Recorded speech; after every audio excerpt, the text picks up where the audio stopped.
చెప్తే ఆ ఫ్రెండ్ని సాయంత్రం కూడా తీసుకొస్తాయన్నట్ట. బావా చూడు, నువ్వు పొద్దున బాగుందని చెప్పన్నావు కాబట్టి మా ఆవిడ ఆనందానికి అదుపులు లేక చూడు ఎన్ని రకాల వంటలు చేసేస్తుందో. రోజు నాకు హాయిగా ప్రాణానికి సాయంత్రం పూట చపాతి లేదా ఇడ్లీ లేదా పునుగు లేదా దోశ, ఒక 2 చట్నీలు, చక్కగా నా కడుపు కావాల్సినంత మితంగా తినేవాడినా. ఇవాళ నీ పుణ్యమా అని చూడరా 100 మందికి సరిపడ విందు భోజనం ఏర్పాటు చేసినట్టుగా చేసేసింది మా ఆవిడ. అంటే ఆడవాళ్ళకి ఆనందానికి అవధులు ఉండవురా. ఆనందం వచ్చిందనుకో, సరే ఇవాళ ఇంకొక 2 ఎక్స్ట్రా చేసి పెట్టేద్దాం అనుకుంటా. అదే కోపం వచ్చిందనుకో, ఇప్పుడు ఇవాళ చెప్పాను బాగుందని, ఇంకో ఇలా అయిపోయింది. ఒకవేళ బాగాలేదని చెప్పాను అనుకో, ఇవాళ 4 రకాల్లో రేపు 2 కనిపిస్తాయి, 2 మైనస్ అవుతాయి. కాబట్టి ఎందుకురా బాధ, నోటికి పని చెప్పాలంటే నువ్వు అన్నదంటే మాత్రమే.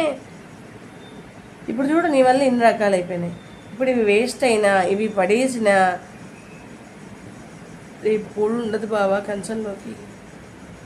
కాబట్టి నోరు అదుపు అని ఎందుకన్నారు? కావాల్సినంత తిని పొట్ట పగిలేలాగా.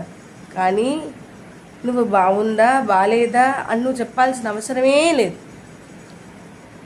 ఎందుకు ఆడవాళ్ళు వంట చేస్తారు? ఆడవాళ్ళకి మాత్రమే ఎందుకు వంట అంటే, మగవాడు చేయకూడదా అంటే మగవాళ్ళు కూడా చేయొచ్చు, మగవాళ్ళు కూడా చెయ్యాలి.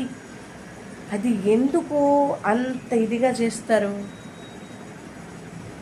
అంటే, cooking is an art of expressing there love towards their family.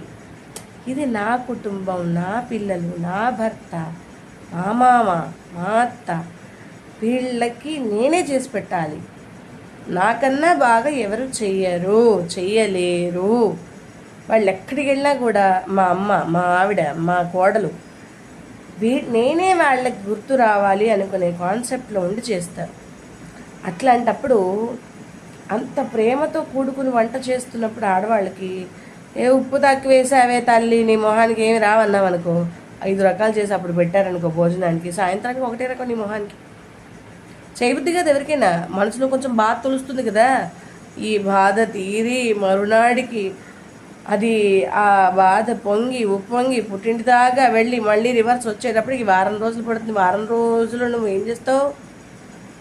ఉపవాసం చేస్తావా ఏంటి?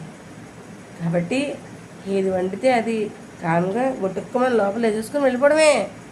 అది బాగుందా బాగాలేదా అని చెప్పే హక్కు నీకు లేదు. చేసి పెట్టడం వాళ్ళ హక్కు, తింటాం నీ హక్కు. ఎలా ఉన్నా సరే తినాలి. That is the rule.